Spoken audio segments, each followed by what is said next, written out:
Çox gözəl. Arzu müəllimə, bir də axşamınız xeyir olsun. Mövzumuz iş formaları, iş üsullarına aiddir və ya bir sözlə nə deyirik buna? Təlim, strategiya. Strategiya. Bəli. Strategiya nədir sualına cavab verə zəhmət olmasa əvvəlcə? Strategiya hansısa bir nəticəyə çatmaq üçün hazırlanmış məqsədlər zənciridir. Düşünülmüş fəaliyyət modelidir. Və ya başqa sözlə, öz sözlərimizlə desək? Məsəl üçün, o vaxt siz belə demişdiniz ki, hər bir tərbiyəçinin müəyyən nəticəyə çatmaq üçün özünün hazırladığı, həyata keçirdiyi iş forması, iş üsuludur. Uşaqlara yanaşma tərzidir. Sizin bu... Doğru. Tamam, doğru. İndi bu iş forma, iş üsulları niyə vacibdir? Niyə biz bunları həyata keçirməliyik? Bu bizə nə verir? Biz məşğələni düzgün qurmaq üçün, işimizi reallaşdırmaq üçün bunlardan istifadə etməliyik, mütləqdir. Və ya səmərəli, təlimin daha səmərəli olması üçün imkan yaradan bir vasitədir. Müəllimə, belə deyək də, iş üsulları, iş formaları var, elə deyil. Məsələn, əvvəl başlayaq iş formalarından bəlkə. Onları sadalaya bilərsiniz, körpələr qrupunda hansı iş formaları var və onların hər birinin ayrı-ayrılıqdan açıqlamasını verək. Buyurun. İş formaları, siz o vaxt deyirdiniz, uşağı otuzdurmaq tərzidir. İş üsulu da ki, müəllimənin ona öyrətməyidir. Məşğələsini başlamağıdır, yanaşmasıdır. Fərdi, yarım qruplarla kollektiv, bu 1-3 yaşlıların iş formasıdır.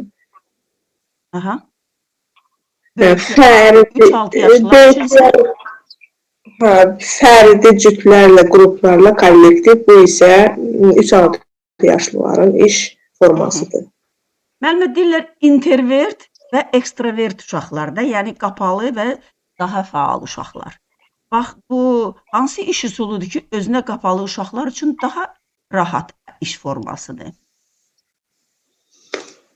Fərdi yanaşma. Doğru. Hanımlar, heç kəs yazmasın, çünki mən Arzu müəllimə ilə sual-cavab aparıram. Təşəkkür edirəm hər birinizə, amma yazmayın, xahiş edirəm. Tərbiyəçi, bax, belə bir sual verirəm sizə. Uşaqları qruplara bölür. Bu iş forması zamanı hansı bacarıqları formalaşdırır? Bax, qrup işindən söhbət gedir. Qruplarda birinci liderlik formalaşır. Daha. Bunların daha bilik bacarığını, daha yaxşı şərait yaradır. Fərqli. Uşağın yaradıcılığı... Yaradıcılıq. Bu qrup içində hərə bir söz deyir, bir-birlərinə fikir söyləyirlər. Problemi daha yaxşı icra eləyirlər. Yəni burada bunlarda əməkdaşlıq, sağ ol, əməkdaşlıq. Elə isə bu iş formasının mənfi cəhəti nədir? İş formasındadır. Nə idi bu? Hər bir iş formasının müsbət mənfi cəhətləri var, bu bir mənalıdır. Bunun mənfi cəhəti nə ola bilər sizdə? Səs-küy yaranır da, müəllimə, buna işgüzar səs-küy. Burada elədir ki, bəzilər uşaqlar çox işləyir, bəzi uşaqlar az işləyir. Uşaqlar arasında, belə deyək, bir narazılığa səbəb olur. Düşünməzdim ki, onlar ümumilikdə axır bir məqsədə xidmət edirlər və nəticədə öz işlərini ortalığa çıxarırlar. Bunun mənfi cəhəti sadəcə olaraq səs-küydür. Bəs bu səs-küyün qarşısını almaq üçün tərbiyəçi nə eləməlidir sizcə? İstər-istəməz səs-küy olacaq. Scaffolding etmək. Nə etmək? Scaffolding. Yox, scaffolding aid olan fikir deyil. Yaxşı. Əgər bu iş formasını götürsək, uşaqlar dedi ki, müstəqildir, əməkdaşlıqdır. Hansı səriştəni formalaşdırır, fikir söyləyir bir-birlərindən? Video nədir? Kim qoydu bu videonu, müəllimələr? Burada var. Nə bilim, mənə də gəlib. Səsküy olsa, səsküydən keçdi, onu cavab verə bilmədiniz. Daha mən dedim ki, aha, bu iş forması hansı səriştəni formalaşdırır? Qruplarda iş forması. Fəaliyyətlə bağlı. Ünsiyyət səriştəsini. Uşaqlar fikir söyləyir, ondan sonra bir-birlərinə qərar qəbul edirlər, müstəqil düşünürlər, öz aralarında bölüşürlərsə sizcə hansı səriştə olacaq? Fəaliyyətlə bağlı olan səriştədir bu. Əməkdaşlıq. Təkcə əməkdaşlıqdan söz getmir. Əsas nədir burada? Müstəqil fikir söyləmək, qərar qəbul etmək, digərlərin fikirlərini dinləmək. Əlbəttə ki, Problem öyrətmə, müstəqil öyrənmə. qərar qəbul etmək. Kimdir? Vahid adında kimdirsə müdaxilə eləməsini çox xahiş edirəm. Arzu müəllimə bitirsin, sonra siz cavab verərsiniz. Müstəqil öyrənmə. Təşəkkür Arzu müəllimə, çox sağ olun, minnətdaram. Təfəkkürlə bağlıdır, mən çaşdım, fəaliyyət dedim. Eyb yox, olur. Təfəkkür kateqoriyasının qərar qəbul etmə, problem həll etmə səriştələri. Təşəkkür. Çox sağ olun, mikrofonu bağlayın. Orada müəllimə bayaq cavab verdi, o açsın mikrofonu, buyursun. Samirə Nəcəfova, Samirə müəllimə, buyurun, əl qaldırmısınız, təşəkkür eləyirəm. Bəli, müəllim, axşamınız xeyir, necəsiniz? Vaxtınız xeyir olsun, təşəkkür eləyirəm. Müəllimə, belə bir orada fikir var, iş formalarının içində gözləmə vaxtı verilir. O nə üçün verilir? Ümumiyyətlə, nədir o gözləmə vaxtı? Bilirsinizmi onu? Gözləmə vaxtı verilir. Bəli. Hansı iş formasına aiddir o? Qruplarla işlədir müəllim o. Xeyr. Yaxşı, bilmədiniz. Bəslərimi nədən qaldıralım ki, göstərir. Bir dəqiqə, müəllimə. Əsmər müəllimə. Siz müdaxilə eləməyin də bağlayın mikrofonu, çox xahiş edirəm. Mən axı Samirə müəllimə ilə danışıram. Samirə müəllimə, körpələr qrupunda istifadə olunan iş üsullarını sadalaya bilərsiniz? Bəli. Buyurun. Körpələr qrupunda iş üsulları bir dəqiqə Üçü də oyundur. Hərəkətli oyunlar, didaktik oyunlar, bir də süjetli oyunlar. Doğru, amma mən çox xahiş edirəm didaktik deyin. Dik. Yaxşımı? Süjetli rollu oyunun açar sözlərini bilmirsiniz, necə deyə bilərsiniz? Nə bilirik ki, bax, Süjetli rollu oyunlarda uşaqlar anan-atanı təqlid edir də, yəni yamsılayır uşaqlar süjetli rollu oyunlarda. Həkimiz rolunu canlandırır. Yəni, onu Atanın, müəllimin rolunu canlandırır. Onu bir sözlə desək, yəni bu sözdə, bu iş üsulunda, iş formasında açar sözlərdən söhbət getsə, testdə biz nəyi axtaracağıq? İmitasiya sözünü, hərəkətlərin iştirakçısı olmaq, təqlid etmək, hadisəyə başqasının gözü ilə baxmaq. Bütün bunlar nədir? Süjetli rollu oyunun, bəli, o sözləri tapsaq, test tapa bilərik testdə biz ki, bu süjetli rollu oyundan söhbət gedir. Yaxşı, müəllimə, didaktik oyun deyəndə didaktik oyunlar oyuncaqlarla stolsu çap oyunlarladır. Burada oyuncaq hissələrə ayırmaq, yığmaq üzrə. Bir dəqiqə üzr istəyirəm. Əgər oyun kimi keçirilirsə, düzdür, stolüstü çap oyunlar və s. sizin tadaq. Amma bu didaktik oyun iş forması kimi gedirsə, iş üsulu kimi gedirsə daha doğrusu. İş üsulu. Yəni müəllimə məqsədi nəyisə öyrətməkdir, bu üsuldan istifadə edir. İş üsulu kimi olsa, bu nəyi inkişaf elətdirəcək? Diqqəti, təfəkkürü, təxəyyül və s. kiçir motorluqla. Amma o siz dediyiniz oyun kimi keçirilsə, o tamam başqa məqsəd daşıyacaq. Yəni bir var oyun kimi keçər, bir də var iş üsulu kimi. Yəni siz testdə görsəniz ki, ya kiçik motor bacarığını inkişaf elətdirir, diqqəti, təfəkkürü, təxəyyülü biləcəksiniz ki, hansı inkişaf iş üsulundan söhbət gedir? Dörd inkişaf sahəsi orada formalaşır da, müəllimə, düz deyirəm. Oyundan söhbət gedir. Bəli, oyunlardan. Müəllimə, burada belə bir söz indi deyirəm, siz iş üsulu forması, iş formasından söhbət gedir. Görün, hansı iş formasından mən müraciət eləmişəm. Burada problemin həll edilməsi, ideyaların toplanması, fikir müxtəlifliyi, ondan sonra hər uşağın fikrinə müdaxilə etmədən qəbul olunması, hansı iş forması? İş üsulu daha doğrusu mən də. Problemli vəziyyətdir də 4-5 nəfərlik qrupa bölünür burada. Xeyr, mən demədim 4-5 nəfər qrupa bölünür. Mən gecə Samux, müəllimə yazmayın, xahiş edirəm. Düz yazmısınız, amma xahiş elədim axı mən. Samira müəllimə, Bəli, eşidirəm müəllimə, sizi dinləyirəm. biz dedik axı, əgər uşaqlar ideyalar toplamaq, fikir müxtəlifliyi, Əqli hücum müəllimə. bəli, Fikir müxtəlifliyi yaradır orada. bəli. Bəs belə bir iş üsulu var ki, Bu məşğələlərdə də istifadə olunur. olur, doğru. Bəs belə bir iş üsulu var ki, tənqidi təfəkkürü inkişaf elətdirir, inandırıcı nitq olmalıdır burada. Burada müxtəlif provoktiv suallar verilir. Sonra, yəni bu iş üsulunda çatışan, çatışmayan cəhətləri görmək vacib məsələlərdən biridir. Uşaqlarda mövqe formalıdır. Hansı iş üsulu?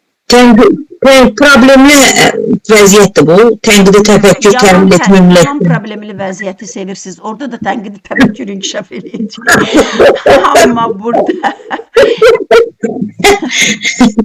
müəllimə, burada ideyalar toplanır, amma əqli hücumda. Burada isə nə edir? İdeyalar müzakirədə axı. Nə edirik? İdeya mübadiləsi gedir. Bu deyir, o deyir, bu söz deyir, diskusiya aparırlar uşaqlar. Hansı oldu? Müzakirə. Müzakirədə ünsiyyət kommunikativ bacarıqlar formalaşdırılır. Mikrofonları hamı bağlayır, ancaq Samira müəllimənin mikrofonu açıq olur. Təşəkkür Samira müəllimə, sağ olun. Siz sağ olun. Türkan müəllimə, buyur. Leyla müəllimə, Bəli, istəyirsiniz mən aparım bir. buyur canım, buyur. Aha, yaxşı. Kimə müraciət elədiniz? Türkan müəlliməyə. Bəli. Aha, Türkan müəllimə açmısınız mikrofonu? Müəllimə. Aha, lap yaxşı. Türkan müəllimə, bizim bugünkü dərsimizin, yəni bugünkü sual cavab dərsimizin mövzusu bilirsiniz ki, təlim strategiyalarıdır. Bax, Türkan müəllimə, təlim strategiyaları kurikulum sənədinin, yəni kurikulum sənədi bilirik ki, 3 hissədən ibarətdir: məzmun, təşkili və qiymətləndirilməsi. Bax, bu təlim strategiyaları bu 3 hissənin hansına aiddir? Təlim strategiyaları deyəndə müəllimə, ümumi təlim nəticələridir, bütün təlim nəticələri. Necədir? Yox, təlim nəticələri deyil. Üsulları. Təlim nəticələri yox, təlim nəticələri deyil, təlim strategiyaları. Yəni bu təlim strategiyaları bu 3 hissənin hansına aiddir? Məzmun, təşkili və qiymətləndirilməsindən hansına aiddir? Məzmuna müəllimə. Yox. Təşkilinə aiddir. Türkan müəllimə təşkilinə aiddir. Yəni məzmun, didaktik prinsiplərdir və digər mövzulardır. Bu təşkili hissəsinə aiddir. Yaxşı, təlim strategiyaları dedikdə Türkan müəllimə, bura nələrə aiddir? Təlim didaktik prinsiplər müəllimə. Yox. Mən onu nəsə qarşılayım. Təlim strategiyalarına nələrə aiddir? Və deyirik ki, bu mənim strategiyalarımdır. Bir tərbiyəçi müəllim olaraq mənim strategiyalarımdır. Nə aiddir sizcə bura? Mən bildiyim qədər iş formaları, iş üsulları aid idi də, təlim strategiyaları. Bəli. Bu bir. Sonra? Sonra Aha. qiymətləndirmə yox. Qiymətləndirmə yox. Planlaşdırma müəllimə. Bir dəqiqə, müəllimələr, çox xahişirəm. Yalnız Türkan müəllimə cavab verir. Bağlayın mikrofonları.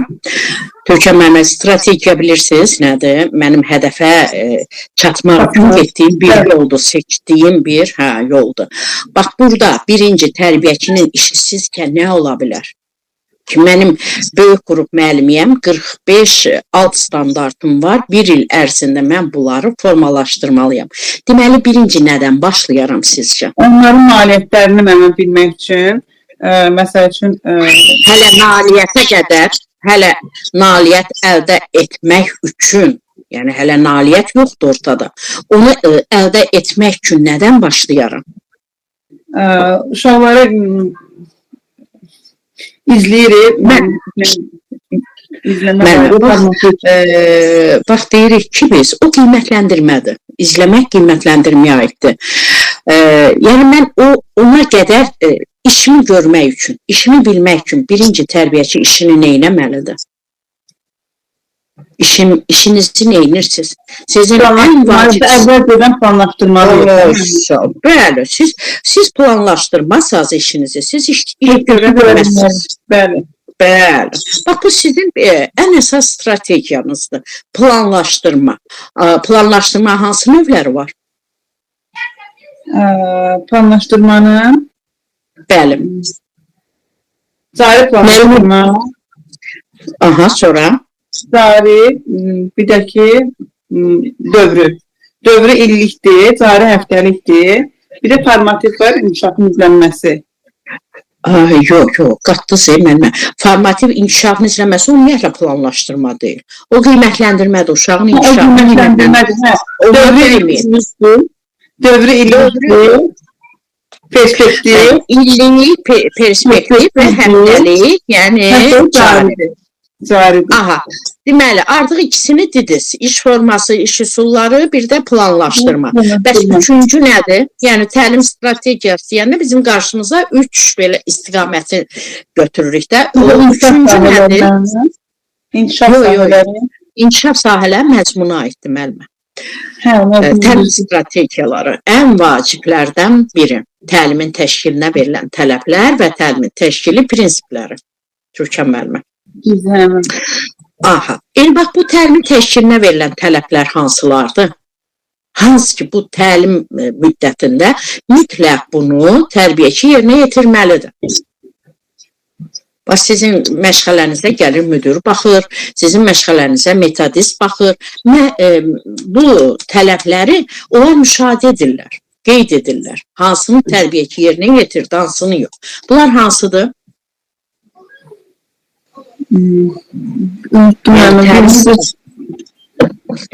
Deyərəm. Nurlan müəllim, əl qaldıranlar var ki, əl qaldıranlara müraciət edək. Türkan müəllimə biraz düşünsün. Yaxşı. Sevinç müəllimə, buyurun. O zəhmət olmasa mikrofonu bağlayın da uşaqlar. Kimdədir uşaq səsi müəllimə? Bağlayın onu. Şəxsiyyət yönlülük, diferensiyalaşdırma və fərdiləşdirmə, idrak fəallığı, təyyanilik, yönlülük, bir də əməkdaşlıq. Aha, bu təlim prosesinin təşkili prinsipləri. Bəs təlimin təşkilinə verilən tələblər hansıdır? Pedaqoji prosesin tamlığı. Pedaqoji prosesin tamlığı. Aha, sonra? Bərabər imkanların yaradılması. Bərabər imkanların yaradılması. Uşaq yönümlülük. Uşaq yönümlülük, inkişaf yönümlülük. Aha, deyin. Sonra? Fəaliyyətin stimullaşdırılması. Və sonuncu. Nəticə yönümlülük. Yox. Onu dedirsin. Dəstəkləyici mühitin yaradılması. Aha. Yaxşı. Sevinç müəllimə, siz deyə bilərsinizmi? Pedaqoji prosesdə tərbiyəçinin maddi texniki bazadan, yəni vəsaitlərdən, müəyyən proyektordan, kompüterdən istifadə edirsə, bu tələblərdən hansına aiddir? Maddi texniki baza. Bu hansı tələbdədir? Dəstəkləyici mühitin yaradılması da, elə deyil. Bəli, dəstəkləyici mühitin yaradılmasındadır. Dəstəkləyici mühitin yaradılmasına nələr aiddir, Sevinç müəllimə? Tərbiyəçinin əyani vəsaitləri. Aha, bəli, maddi texniki baza və ən əsası bir dənə də var. İnfrastruktur.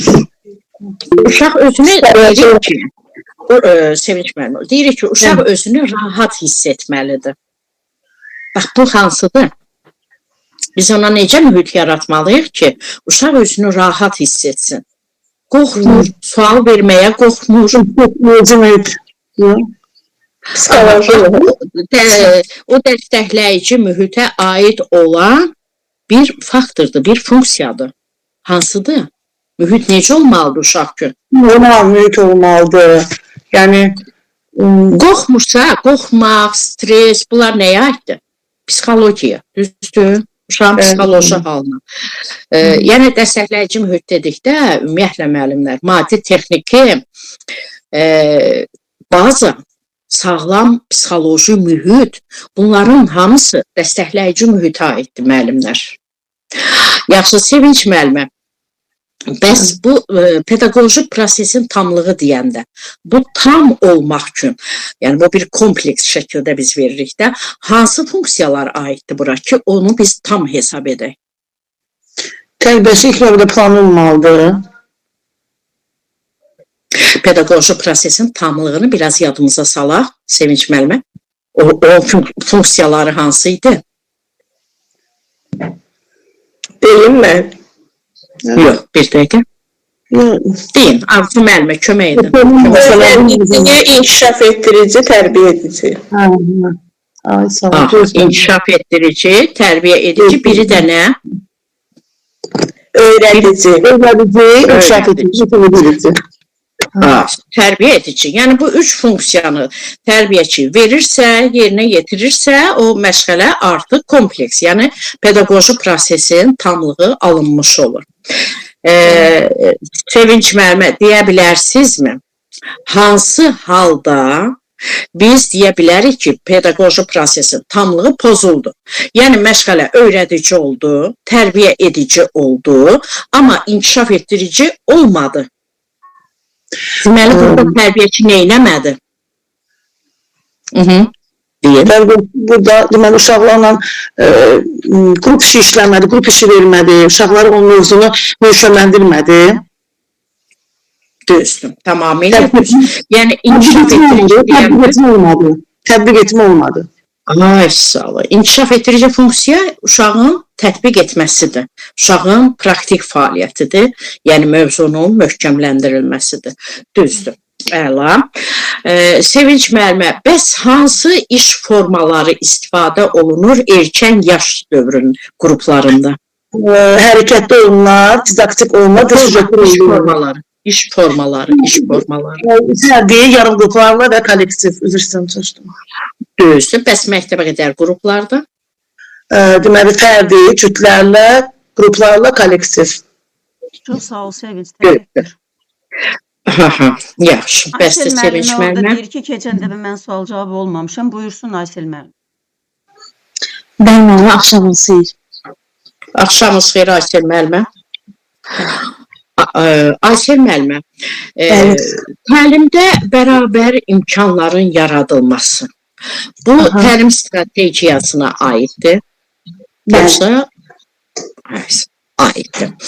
Yəni, biz burada nəyi başa düşürük? Təlimdə bərabər imkanların yaradılması nədir? Məsələn, qrupda uşaqlar üçün, yəni hər bir uşaq üçün differensiallığın qorunmasıdır. Məsələn, bir uşağa çətin tapşırıq, bir uşağa asan tapşırıq vermək və yaxud da, məsələn, vəsaitlərin, deyək ki, istifadə olunan vəsaitlərin ən yaxşısını bir uşağa, digərlərini başqa bir uşağa verdikdə, yəni mən uşaqlar arasında bir növ ayrı-seçki eləyirəm. Yəni, uşaqlar arasında bərabər imkan yaratmıraq. Yəni, bu da fəaliyyətin bir növ aşağı, yəni nəticə verməsinə səbəb olar. Yəni, uşaqlar arasında bərabər imkanların yaradılması. Hər uşaq üçün eyni qaydada. Əla. Aysel müəllimə, təlim strategiyasına nələr aiddir?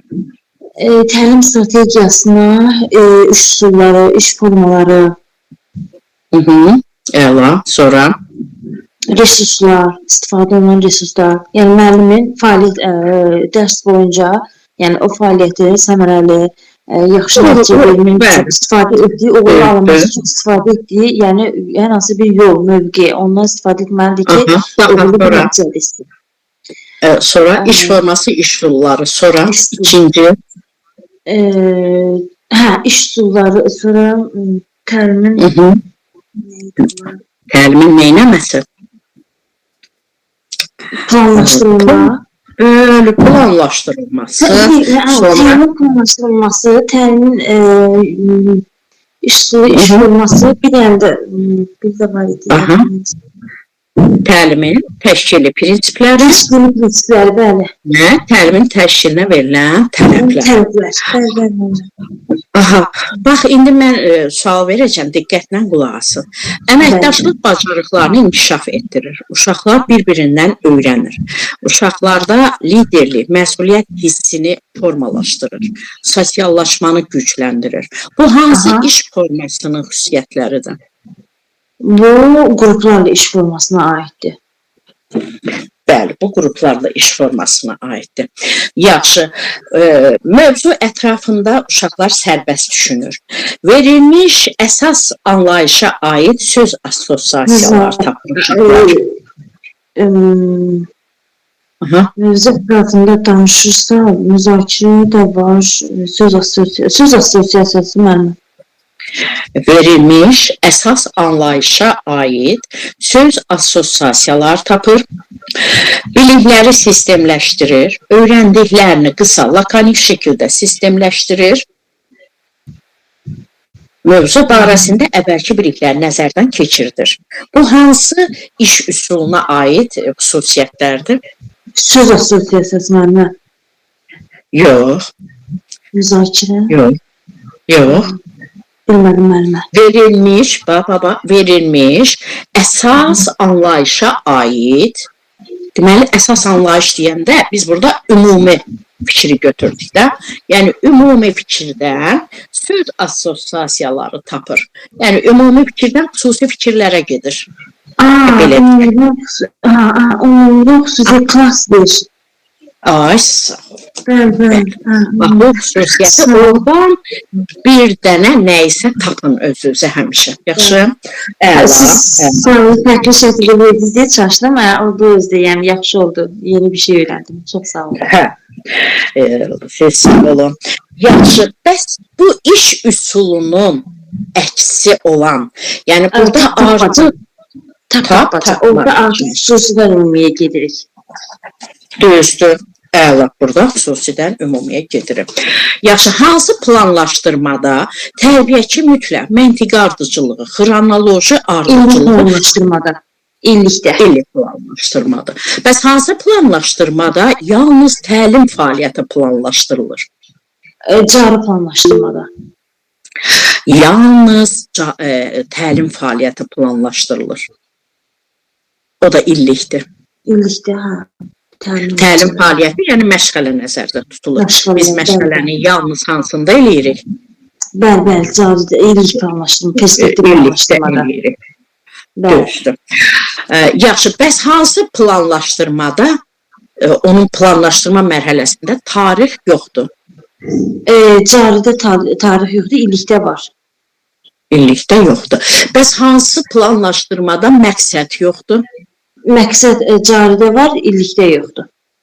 İllikdə yoxdur. Yaxşı, bəs uşaqlarda hansı iş üsuludur ki, sosial bacarıqlar, ifadə, nitq bacarığı, əməkdaşlıq, yaradıcılıq, empatiya qurmaq kimi hissləri formalaşdırır? Empatiya varsa başqasının kütlərlə iş formasında. İş üsulu deyirəm ha. Evet, çok üzüldüm. Uşaq ödəyimi qarşıdır. Cütlərlə iş üsulunda empatiya. Cütlər o iş formasıdır. Qarışdırmayın müəllimə. Bax, diqqətlə mən qulaq asın.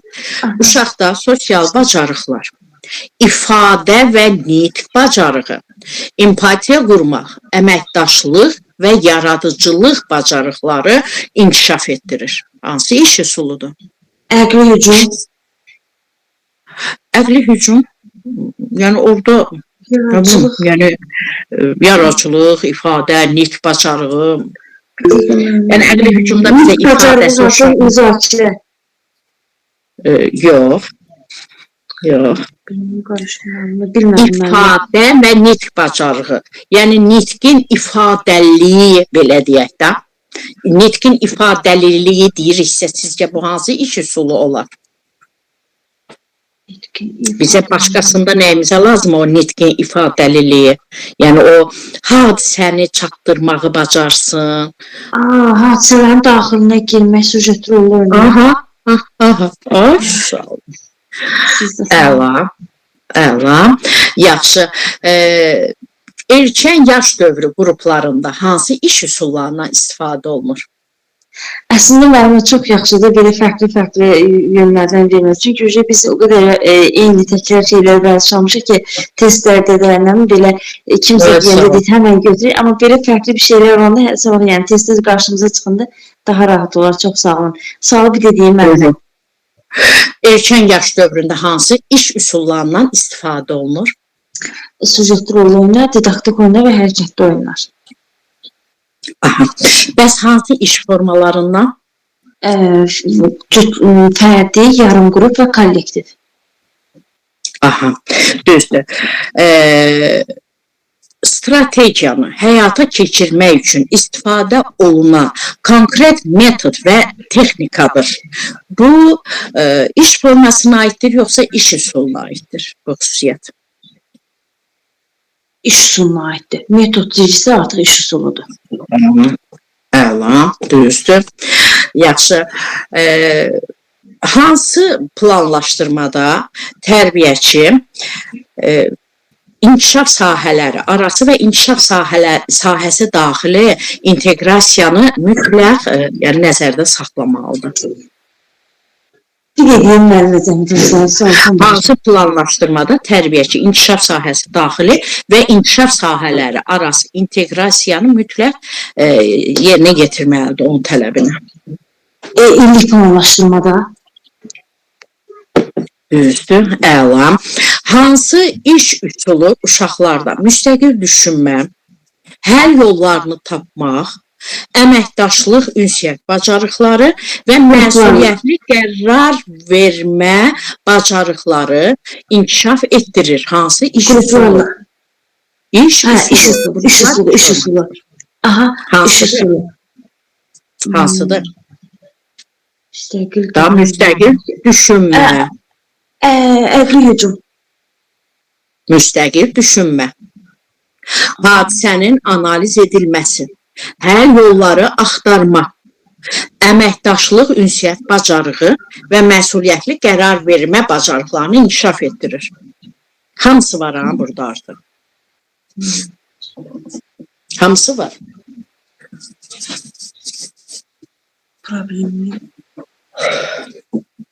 Problemli vəziyyəti. Bəli. Bilirsiniz müəllimələr, ümumiyyətlə, birdən buna aydınlıq gətirim Leyla müəllimə. Beyin həmləsidir, yəni əqli hücumdur, müzakirədir və problemli vəziyyətin yaradılmasıdır və yaxud da həll olunması. Bu üç iş üsulu bir-biri ilə bağlı olan iş üsuludur. Biz əqli hücum etməliyik. Orada uşaq müzakirə aparmalıdır ki, o problemli vəziyyəti həll etsin. Yəni, onun sonu gəlir, o problemli vəziyyətin həll edilməsində qurtarır. Və biz bu xüsusiyyətlərdə görürük ki, hamısı var burada. Hamısı var. Həll yolunu axtarır, əməkdaşlıq, ünsiyyət bacarığı var, hadisəni analiz edir, müstəqil düşünür və məsuliyyətli qərar verir. Deməli, gəlib çatdı uşaq son həddə. Yəni, bu nədir? Problemli vəziyyətin həll edilməsi. Bu üç iş üsulu bir-biri ilə bağlıdır. Buyurun, bağlayın müəlliməsiz. Arzu müəllimi olmalıdır. O məndən yazmışdı qrupa ki, məni əks əlaqə ilə bağlı sual-cavab eləyərsiniz. Arzu buradadır. Mən buradayım, əks əlaqə yox. Siz keçən dəfə yazdınız ki, dəyərləndirmə və rəy haqqında bilmirəm. Elə əks əlaqədir də müəllimə. Onları mən bilmirəm. Dəyərləndirmədən... Səhərdən Nurlan müəllimə sual verirdi də, qiymətləndirmə, dəyərləndirmə. Arzu müəllimə, o bilirsiniz, artıq buradan çıxan bir mövzudur. Gəlin onu bugünkü mövzuya qatılır. Yox, yazılmışdı, ona görə mən dedim. Yox, yox. Bilmirsinizsə, onda sual-cavab eləməyin. İnşallah o mövzuya baxarsınız, bir dəfə ona əsr eləyərik sual-cavabımızı. Elə bir mövzudur. Elə yazılmışdı qrupa, ona görə. Hə, bilirsiniz necə müraciətlərə biz baxdıq ki, hansı mövzunu daha çox istəyir müdavimlər, ona görə təlim strategiyalarına axırda qərar verdi. Çünki təlim strategiyaları daha geniş mövzudur. Çox düşüncə, məsələn, çaşdırır, müəllimlər çaşdırır, ona görə. Strategiyanı Bəli, deyirsiniz, çox olub. Budur, sonra məsəl üçün bəzi mövzular var ki, məsələn, sual verəndə müəllimlər nə-nəsə qarışdırır, ona görə çoxluq olur. Bəli, bəsni. Yəni, təlim strategiyalar genişdir. Mikrofonları bağlayaq, görək kim əl qaldırır. Baxaq. Buyurun. Baxaq kim əl qaldırıb, görmürəm Arzu müəllimədən başqa. Kim əl qaldırıb? Bizim qızlar niyə əl qaldırmır? Buyurun müəllimələr, kim istəyir qaldırsın. Kim istəyir qaldırsın, sual-cavab aparaq. Yəni, bu təlim strategiyaları elə də balaca mövzu deyil. Yetərincə də mürəkkəb mövzudur. Burada neçə mövzu birləşib. Kim? Gəncə, Samuq, kimdir bu müəllimə? Açsın zəhmət olmasa, bayaqdan yazırdı. Buyur müəllimə. Çox sağ olun, sual-cavab etdiyiniz üçün. Gəlməz, buyurun. Gəncədən var orada Samuq müəllimə. Buyurun, açın mikrofonu, zəhmət olmasa. Axşamınız xeyir müəllimə. Hər vaxtınız xeyir olsun, buyurun. Lalə müəllimdir. Hə, orada Gəncə yazılıb da, çox yaxşı, Lalə müəllimə, çox xoşad olduq. Mən keçən yenə iş üsulu, iş formalarına, belə bir iş üsuluna haqqında sual verirəm. Deyir ki, başqa formada da bayaq Nurlan müəllimə bunu səsləndirdi. Deyir, mövcud biliklərlə yeni biliklər arasında əlaqə yaratmağa, bilikləri aktivləşdirməyə kömək edən və diaqnostik qiymətləndirmə aparmağa imkan yaradan iş üsulu hansıdır? Diaqnostik qiymətləndirməni aparır. Özdə bilirsiniz də diaqnostik qiymətləndirmə. Əqli hücum. Yox.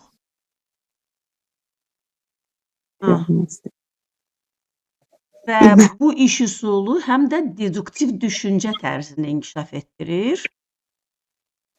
Klaster. Aha. Bir dənə sözü tapdınız. Amma diaqnostik qiymətləndirməni də yadınızda saxlayın.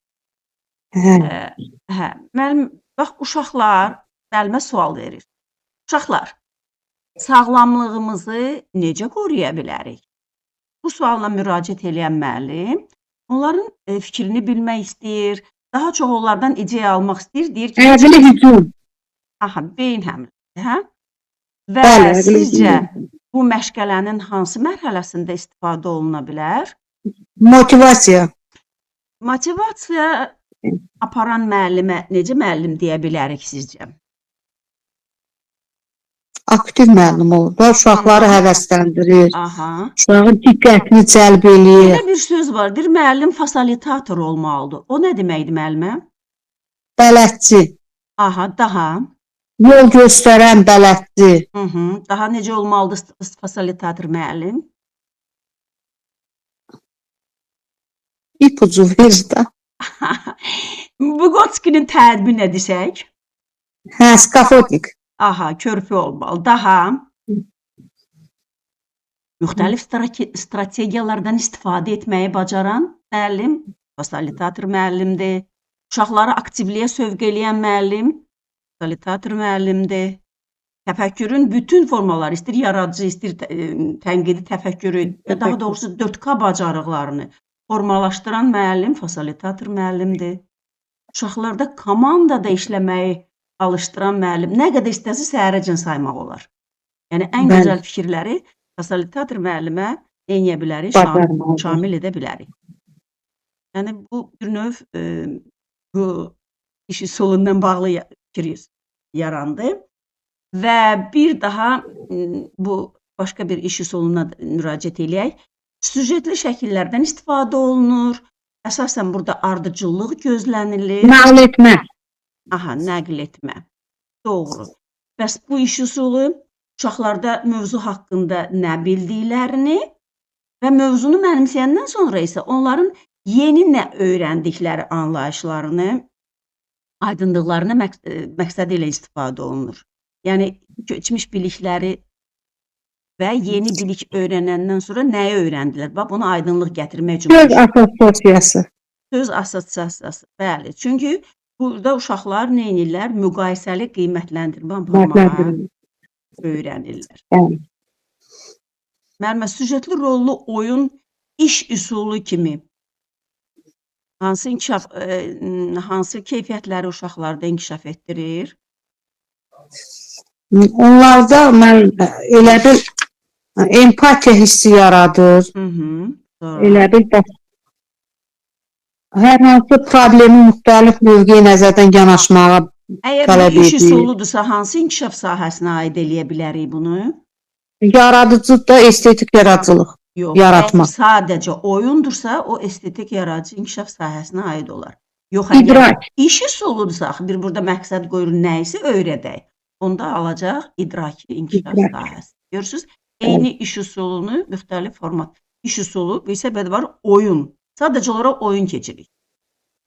Hı. Eynən də elə uşaqlara, kiçiklərə, yəni 1-3 yaşlılara hərəkətli oyun əgər iş üsulu kimidirsə, bu artıq uşağa nə isə öyrətmək istəyirik, idraki olacaq.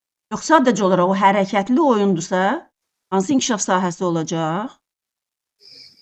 Hərəkətli oyun fiziki sağlamlıq. Bəli, aydın oldu. Bəli. Və sonuncu sualım, ayaqdan deyirəm yazmayın, elə yazırdınız müəllimə. Strategiya dedik nədir? Yol istiqamətdir. Daha.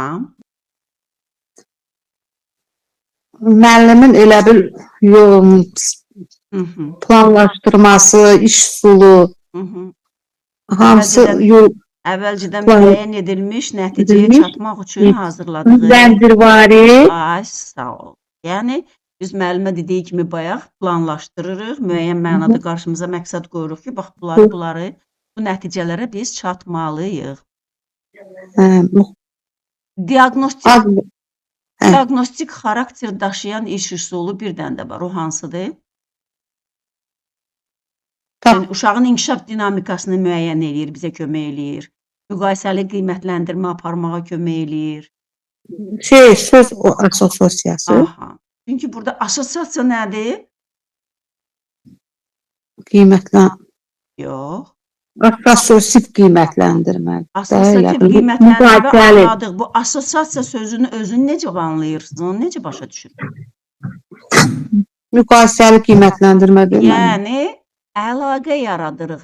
Burada bu sözlə əlaqələndiririk. Əlaqə yaratmaq, assosiasiya yaratmaq. Məsələn, əgər mən bu dəqiqə sizə desəm ki, qızlar, qış deyəndə yadınıza nə düşür? O qış sözü sizə tez yadınıza düşəcək xizək, qar adam, külək, çovğun, qar, şaxta baba və s. Yəni, o söz sizə o fikirləri yaratmağa, o sözlərlə əlaqə yaratmağa kömək edəcək. Sağ olun müəlliməm. Təşəkkür. Çox sağ olun. Ulan müəllimə, buyurun. Aha, müəllimələr kim istəyir? Buyurun, əlinizi qaldırın. Mikrofonunuzu açın. Buyurun müəllimələr. Mən özüm soruşdum, görün burada kim var. Buyurun müəllimələr. Kim istəyir? Nazim Qaldırın Məmmədov əlinizi. adlı kimdir? Xanım buyursun. Nazim Məmmədov. Əlini də qaldırıb qəşəng. Buyur müəllimə. Axşamınız xeyir müəllim. Hər vaxtınız xeyir. Axşamınız xeyir müəllimə. Necədir adınız müəllimə? Vəzifə müəllim. Necə? Eşitmədim. Müəllimə, vəzifə. Vəzifə müəllimə. Aha. Vəzifə müəllimə, tərbiyəçi müəllimin tədris prosesində məqsədə çatmaq üçün istifadə etdiyi planlı, məqsədli, sistemli yanaşması dedikdə biz nə başa düşürük? Strategiya da müəllim. Bəli, bu tərbiyəçi müəllimin təlim strategiyasıdır. Təlim strategiyasına nələr aiddir? Təlim strategiyası mövqe deməkdir, hədəfə çatmaq deməkdir. Aidli iş forması, iş üsulları, planlaşdırma, illikləri planlaşdırma, birdəki pedaqoji tələblər. Pedaqoji tələblər. Yaxşı, pedaqoji tələblərə hansılara aiddir? Tamamlanıcı, dəstəkləyici, Təlimin təşkilinə verilən tələblərə hansılara aiddir müəllimə? Tamlığı da, yəni yadımdan çıxdı mən. Necə, biraz bək danışın. Müəllimə biraz Kömək bəkdən edim danışın, sizə. bir mikrofona toxunmayın, səs eləyir. Hə, Yox, biraz bək danışın, kömək edin. nəyin tamlığı var, odur. Pedaqoji prosesin tamlığı. Pedaqoji prosesin tamlığı. Prosesin tamlığı. Nurlan müəllimə, Dəstəkləyici. mikrofonu səs eləyir. Sonra Mənim Sonra? telefon xarab. Yaxşı onda. xarabdır. Yaxşı, müəllimə, siz Xədicə bağlayın müəllimə onda. burada əl qaldırıb. Buyursun Xədicə müəllimə. Buyurun Xədicə müəllimə. Bayaq qaldırmışlar ya, axırda gördüm Mehriban adları. Rəhimova da əl qaldırıb. Buyurun Mehriban xanım. Buyurun. Axşamınız xeyir olsun. Axşamınız xeyir Mehriban müəllimə. Mehriban müəllimə, təlim strategiyasına nələr aiddir? Təlim strategiyalarına təlim iş üsulları, iş forması, planlaşdırma və pedaqoji prosesin tələbləri. Aha, pedaqoji prosesin tələbləri və prinsipləri. Aha, yaxşı, bu tələblərə nələr aiddir? Hansı tələbləri tərbiyəçi müəllim yerinə yetirməlidir? Pedaqoji dəstəkləyici mühit, Dəstəkləyici mühitin yaradılması, təlimin stimullaşdırılması, sosial-psixoloji mühit, sonra inkişaf yönümlü, sonra nəticə yönümlü, aha, deyil, hamısını say. Ümumilikdə tələblər və prinsiplər birlikdə 12-dir. Sayın müəllimlər. mən bunları bilirəm. Yadıma düşmür. Yaxşı. Müəllimə, bax deyirsiniz ki, uşaq yönümlüyü dediniz. Siz uşaq yönümlüyü. Uşaq yönümlülük tələbini yerinə yetirmək üçün tərbiyəçi nə etməlidir təlim prosesində? Təlim prosesində uşağın fərdi xüsusiyyətlərini, onun potensial imkanlarını, tələbatlarını nəzərə almalıdır. Nəzərə almalıdır. Yaxşı, potensial imkanı dedikdə biz nə başa düşürük? Potensial imkan deyəndə biz yəni uşaq nəyə qadirdir də, yəni onun inkişaf səviyyəsini nəzərə almaq lazımdır. Yəni onun potensialına uyğun olaraq müəyyən tapşırıqlar vermək lazımdır. Əgər uşağın potensialı aşağıdırsa, aşağı tapşırıqlar vermək lazımdır. Əgər potensialı yüksəkdirsə, nisbətən mürəkkəb tapşırıqlar vermək lazımdır. Bu cür başa düşürəm. Hə, yəni uşaq yönümlülük deyəndə biz həm uşağın yaş xüsusiyyətini nəzərə alırıq, həm maraq və tələbatını nəzərə alırıq.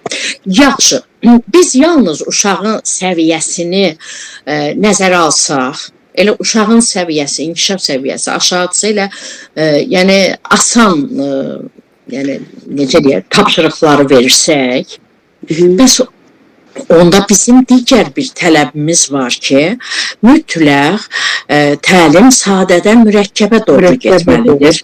Sadədən mürəkkəbə doğru getməlidir.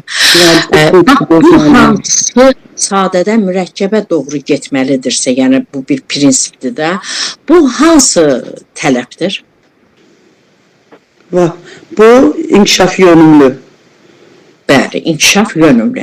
Yəni biz heç də həmişə uşağın səviyyəsində qala bilmərik. Biz sadədən mürəkkəbə doğru getməliyik. İnkişaf yönümlülük, düzdür. Yəni qruplar üzrə biz baxanda da görürük ki, uşaqların fəaliyyət neyinir? Sadədən mürəkkəbə doğru mürəkkəbləşir. Düzdür. Yaxşı, bəs uşaqlar da təlimə marağını artırmaq istəyirik. Uşaqların təlimə olan marağını artırmaq istəyirik. Onlara bir motivasiya qururuq. Müəyyən bir uşaqlarda görürük ki, inam yoxdur onların öz nailiyyətlərinin də inkişaf etməsi. Bir inam yaradırıq, nailiyyətlərini yüksəltməliyik axı biz, inam verməliyik. Bəs bu hansı tələbdir? Bu fəaliyyətin stimullaşdırılmasıdır. Fəaliyyətin stimullaşdırılmasıdır. Aha, bəs bax bu fəaliyyətin stimullaşdırılmasında deyirik ki, onlara bir inam veririk. Yəni uşağa bir rahat bir mühit yaradırıq. Uşaq bu mühitdə sual verməkdən qorxmur, uşaq fikrini bildirməkdən qorxmur. Və sonda bu hansı tələbdir? O sosial psixoloji tələbdir. Yəni uşaq özünü rahat hiss eləməlidir, heç bir şeydən çəkinməməlidir. Bu sosial psixoloji mühitdir. O sosial psixoloji mühit hansı tələbə daxildir? O tələbin özünün adını vurğulayaq. Düzdür, bunu düzdür. Dəstəkləyici. Dəstəkləyici mühit. Aha, dəstəkləyici mühitin yaradılmasıdır. Yaxşı, müəllimə bu günlərim təbiət hadisələri haqqında məlumat verir. Uşaqlar təbiət hadisələrini öyrənirlər. Sonra təbiət hadisələrinə aid testlər verir, yerinə yetirirlər. Amma onların mahiyyətini, əhəmiyyətini başa salmır. Yəni, o nə üçün lazımdır? Onu uşaqlara açıqlamır. Bax, burada hansı tələb pozulur? Burada pedaqoji prosesin tamlığı pozulur. Aha, hansı funksiyanı vermir o? O tətbiq etmədir də, yəni uşağın inkişafı möhkəmləndirmir. Yox, test verdi. Test verdi uşaqlara. Təbiət hadisələrinə aid test verdi. Yəni, nəyi vermədi o? İnkişaf etdiricini verdi. Yəni, möhkəmləndirdi. Amma bir funksiyanı vermədi. Yəni, onların mahiyyətini, əhəmiyyətini başa salmadı. Bu hansı funksiyadır? Yəni, öyrənilən mövzunu uşaq bilməlidir də mahiyyətini. Yəni, bu nə üçün lazımdır? Öyrətdi. Öyrətdi. Yəni, onlar haqqında məlumat verdi. Yəni, günəş, yağış, yəni müəyyən o təbiət hadisələrini məlumat verdi. Amma olan mahiyyətini, əhəmiyyətini başa salmadı. Tərbiyə edici. Tərbiyə edici olacaq. Tərbiyə edici. Bax, yəni öyrətdiyi mövzunun, öyrətdiyi o məzmunu, əhəmiyyəti, mahiyyətini verməsi bu tərbiyə edici funksiyadır. Yəni birini verməyəndə artıq pedaqoji prosesin tamlığı pozulmuş olur. Düzdür. Yaxşı, biz deyirik ki, təlim materialları mütləq uşaqların idraç proseslərini inkişaf etdirməlidir. Yəni, biz daim açıq suallardan istifadə etməliyik. Yəni, açıq sual uşağı idraç proseslərini tərpədir də, hərəkətə gətirir. İdraç fəallığı yaradır uşaqlarda, açıq suallar. İdraç fəallığı yaradır.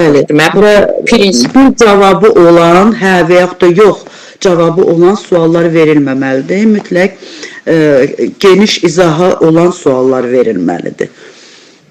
Uşaq düşünsün, bir fikir irəli sürsün. Deməli, hə, yox cavabı ilə ibarət olan suallara biz hansı suallar deyirik? Necə suallar da olar? Hansı ki, onlar idraç fəallığı yaratmır. Yalnız cavabı. Hə, yox, bəli, xeyirdən ibarətdirsə. Bu suallar necə adlanır? Qapalı suallar. Qapalı suallar. Bəli, o birisi açıq suallardır. O birisi isə açıq suallar. Yəni, artıq uşaqlar, bir var uşağa deyirik ki, yeri nə isidir, deyir günəş. Bir də var deyirik ki, uşaq günəş olmasa nə baş verər? Onda geniş izah verir. Açıq suallara. Yəni, biz həm də əqli hücumdan danışırıq, problemli vəziyyətdən, müzakirədən danışırıqsa, yəni bu iş üsulları açıq sualların köməyi. Eyni zamanda nitqi də inkişaf edir uşağın açıq suallar. Nitqi də inkişaf edir. Yəni, bütün idraç prosesləri, nitq də bir idraç prosesidir. Nitq həm bir ünsiyyət vasitəsidir, həm də bir idraç prosesidir. Yaxşı müəllimə, hansı planlaşdırmada tərbiyəçi xronoloji ardıcıllığı diqqət mərkəzində saxlamalıdır? İllik planlaşdırma. İllik planlaşdırmada. Düzdür. Bəs hansı planlaşdırmada tərbiyəçi gündüz fəaliyyətini planlaşdırır? O gündəlik planlaşdırmada, cari planlaşdırmada. Cari planlaşdırmada. Hansı planlaşdırmada biz iş üsulu, iş formalarını vermirik? Caridə. Caridə vermirik.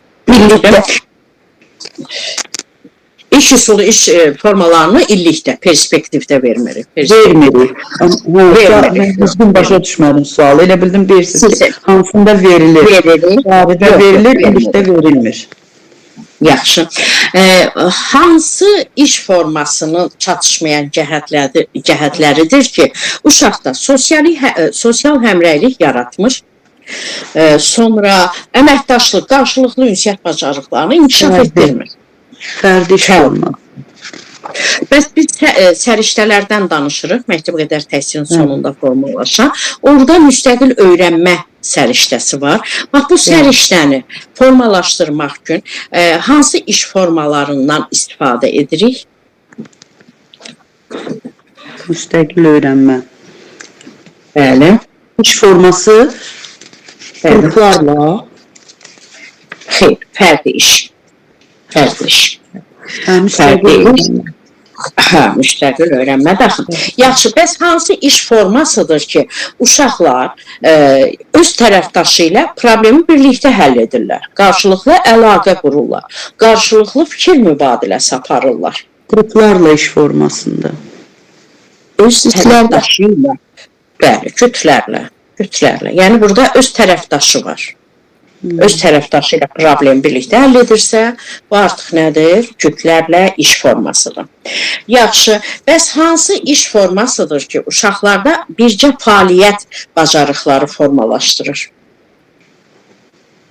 Kollektiv. Bəli, kollektiv iş formasıdır. Düz, tamamilə düz. Yaxşı, hansı iş üsuludur ki, uşaqlarda xüsusiyyətlər arasında assosiasiya yaradaraq nəticə çıxartmaq bacarığı inkişaf etdirir. Sonra yeni anlayışları müstəqil olaraq çıxardırlar. Hansıdır bu?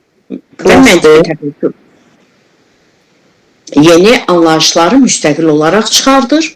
Xüsusiyyətlər arasında assosiasiya yaradaraq nəticə çıxarır. Tapmaca. Əgər deyilirsə ki, xüsusiyyətlər arasında assosiasiya yaradır, nəticə çıxardır. Yəni, xüsusiyyətlər neynədir müəllimə? Sadalayırıq nəticədə. Xüsusidən ümumiyə gəldik. Xüsusidən də ümumiyə gəlmək nədir? Tapmacadır. Aha, yaxşı müəllimə. Bağlayın siz. Buyurun müəllimələr. Mehriban müəllimə əlin qaldırıb. Mehriban müəllimə, siz suallara cavab vermədiniz bayaq. Verdim. Bəs kim əl qaldıracaq iştirak eləməyənlərdən, zəhmət olmasa? Buyurun. Kim Onda istəyir? siz Buyurun. əlinizi salın aşağı, mən də burada çaşmayayım. 15 dəqiqəmiz var. Buyurun. 15 dəqiqə ərzində müəllimələr kim istəyir əlini qaldırsın, sual-cavab aparır. Bir iş üsulu var, o yaddan çıxıb. İstəyirəm onu soruşam. Ona görə də bir nəfər əl qaldırsın. Maraqlı iş üsuludur. Kimdir bu? Müəllimə, məndən soruşa bilərsiniz. Aysel, sizdən soruşmamışam. Bəli. Xeyr. Aha, buyurun. Aysel müəllimə, belə bir iş üsulu var. Bayaq buna müraciət elədik, amma biri var hansı ki müraciət eləməmişik. Əvvəl o müraciət elədiyimizi soruşaq. Deyir ki, çatışan-çatışmayan tərəfləri görə bilmək, problemi həlli yolunu tapmaq, faktların düzgün qərar qəbul etmənin imkanını əldə etmək üçün bunu uşaqlara veririk. Yəni, burada inandırıcı nitq nümayiş etdirir uşaq. Bu hansı iş üsuludur? Neynir? Tapmaq üçün faktlar, düzgün Əqli hücum. Ha? Əqli hücum. Yox, burada biz orada əqli hücumda deyirik ki, problemli vəziyyət. Müəllimə, problem həll etmə. Müzakirədir müəllimə, müzakirə. Çünki burada faktlarla bağlı eyni zamanda qərar qəbul edir. Burada inandırıcı nitq burada əsas sözlərdən biridir. Bir də ki, burada mübadilə, fikir mübadiləsi gedir. Sən deyirsən, o deyir, bu deyir, mübadilə. Yəni, bu da səriştə olaraq hansı səriştələri formalaşdırır sizcə? Yəni, saf çürük eləyirlər, fikir söyləyirlər, bu yaxşı çatışan, çatışmayan cəhətini deyir. Hansı səriştə formalaşır sizcə? Ha? Bilmədim, müəllimə. Təfəkkür kateqoriyasından səriştələri oxuyun, zəhmət olun. Bu iş formasında uşaqlar kiçik qruplarda birləşir, müxtəlif problemləri bir yerdə həll edirlər. Söhbət hansı iş formasından gedir? Basan bir şey. Gruplarla, yarım gruplarla. Qruplarla, amma heç kəs oradan deməsin. İndi bir sual da verirəm. Yəni vaxtımız bitir. Müəllimə, bax belə bir iş forması. Daha doğrusu iş üsulu var. Yəni uşaqlarda ən çox idrak faallığına artır. Məntiqi ardıcıllıq bu iş üsulunda gözlənilməlidir mütləq. Tənqidliyə yönə, ha? Allah. Kimdir orada yerindən cavab verir? Aytəkin müəllimə cavab verir. Aytəkin müəllimə zəhmət olmasa bu suallar iş üsuluna aid bir misal gətirin. Və siz bir dəqiqə. Siz o sualları ki deyir məntiqi ardıcıllıq gözlənilməklə verilir. Bax onu necə verə bilərsiniz? Bir misal gətirin zəhmət. Məntiqi ardıcıllıqlarla, məsələn, Yəni siz orada sadədən mürəkkəbə doğru gedəcəksiniz. Buyurun. Elə bir ki, müəllimə sual verir, ona uyğun başlayın sual verir. Məntiqi Bir ardıcıllıq. nümunə istəyirəm sizdən. Bir sual verin, sonra onu mürəkkəbləşdirin. Necə deyə bilərəm, onu necə misal göstərəm? Ha?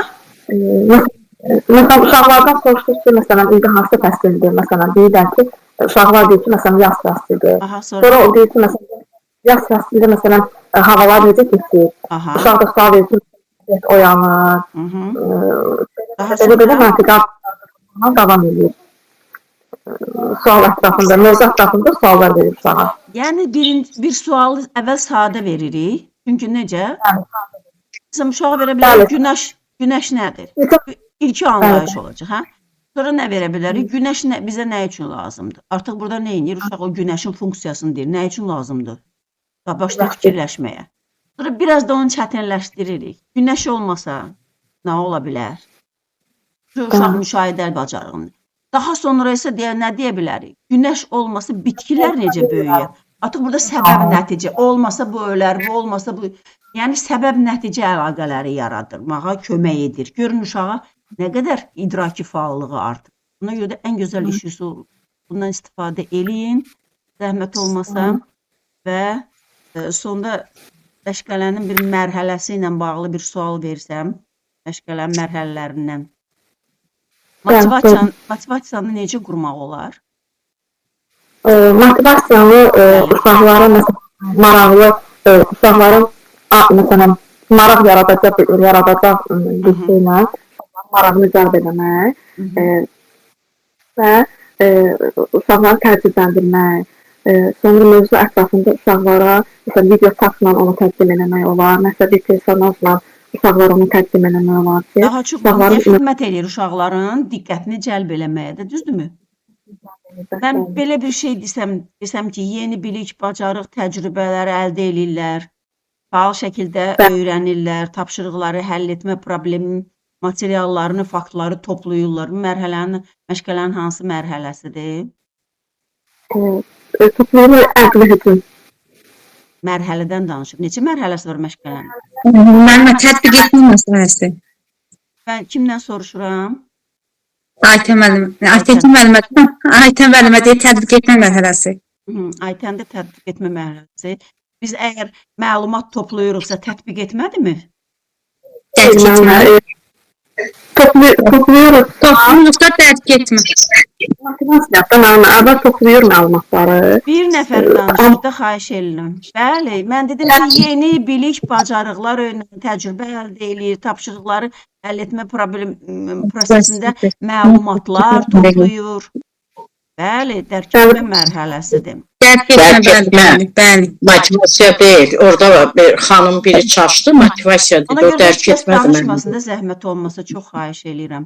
Müəllimə, uşaq əgər müstəqil fəaliyyət əldə etdiyi bilikləri nə edir? Gətirir, tətbiq eləyir, sərbəst yerinə yetirir, verdiyimiz tapşırıq yerinə yetirilirsə. Bu hansı mərhələ olur? Bu onda tətbiq etmə olur müəllimə. Aha. Nə zaman aktuallaşma tətbiq olunur? Motivasiya olmayanda, qurulmayanda.